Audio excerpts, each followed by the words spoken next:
Hello mga idol, isang mapagpalang araw po sa ating lahat, no? So ako naman po inyong lingkod, Eden Ramos po. So magbibigay naman ako ng share of knowledge, no? Tips. So ano bang apat na klase ng stage ng fire, no? So take note mga idol kasi dito tayo minsan nalilito kung kailangan pa ba nating apulahin ang isang apoy, no? Lalo na pag mayroong mga fire extinguisher na nasa paligid natin. So kailan ba dapat natin apulahin ng apoy at kailan hindi na pwede?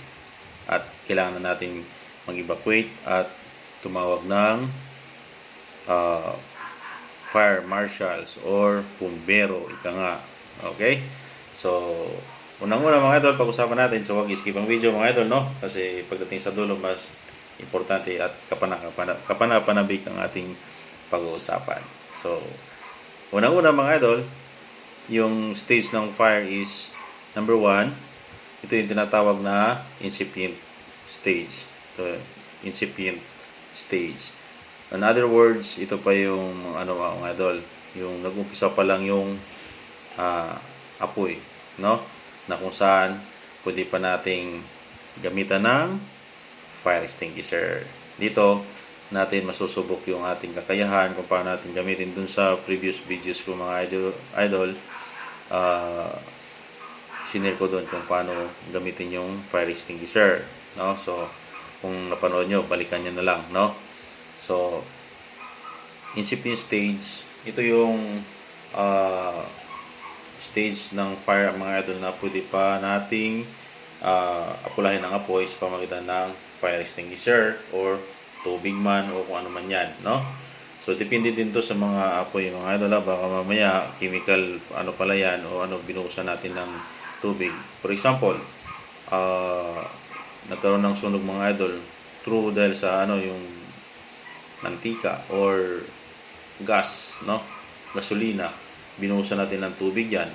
Nako, lalong lalaki yan mga idol, no? So, ang magandang gawin yung mga idol is tanggalin natin yung oxygen. Okay? Doon naman sa mga mayroong fire extinguisher mga idol, gamitan natin ng fire extinguisher. Pwede pa siya niyan. Okay. So, number 2, ito yung growth. Malaki na ito mga idol. Mayroon na itong flash point. So, dito, medyo mga ilang meters na mararamdaman mo na yung init ng apoy mga idol, no? Kasi ako mismo kahit hindi pa puro sa akin yung hangin, no? Hindi pa salubong sa akin yung hangin. Maramdaman mo na yung init. Yun mga idol, kahit ilang fire extinguisher gamitin mo, hindi na kaya yun, no? Kasi nakabuilo na siya, ika nga. So, ang gagawin natin yan, either i-save keep natin yung ating sarili or tawag tayo ng bumbero mga idol. Ganon. Huwag tayong na magsisigaw na sunog. So, gumawa na tayo mga idol. Presence of mind, importante, no? Pag may ganon na, growth na yung stage ng fire, apoy, huwag na natin apulahin yan.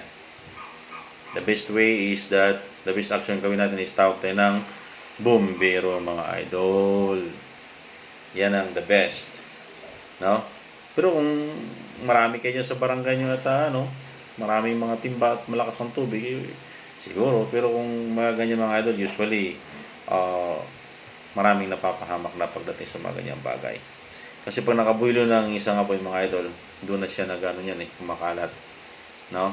So naghahanap na yan ng what if diyan sa malapit niyan mayroong mga combustible materials. So pag sumabog yan, delikado. Number 3 mga idol is yung fully developed na, no? Ito mga idol, medyo yan na yung mga naka-alarma na yung mga dyan.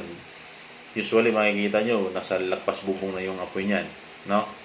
Mas lalong hindi natin kayang apulahin yung mga idol. So evacuate, no? Tulungan natin yung mga kapitbahay natin na ilayo sa area na yan.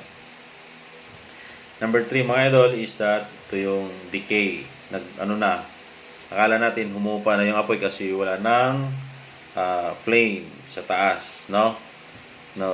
Pero mas matindi ito mga idol. Ito yung pinakadelikado kasi ang baga, akala mo wala ng apoy, yung pala yung baga. Akala natin humupa na. Hindi ba napapansin mga apoy, mga idol, na pag inapula na ng mga bumbero yung sunog, no? Magtataka ka bakit nabuhay uli. Bakit? Kasi nga, yung baga niya, no? Sa ilalim. Kaya, minsan mga bumbero kapag tapos na nila sa taas, talagang pinapaliguan pa yung ground ng pinanggalingan ng apoy. Kasi nga, yun ang delikado. Kumpiyansa tayo na napula na yung apoy, pero yung pala, sa ilalim nun, babaga pa siya. Kasi ang init ng baga mga idol, mabilis magpatuyo nung nabasa mo na eh. So, uulit-ulit siya niyan. Okay?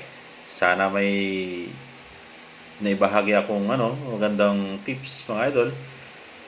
Kaya, abangan sa susunod na video. Maraming salamat. Thank you for watching.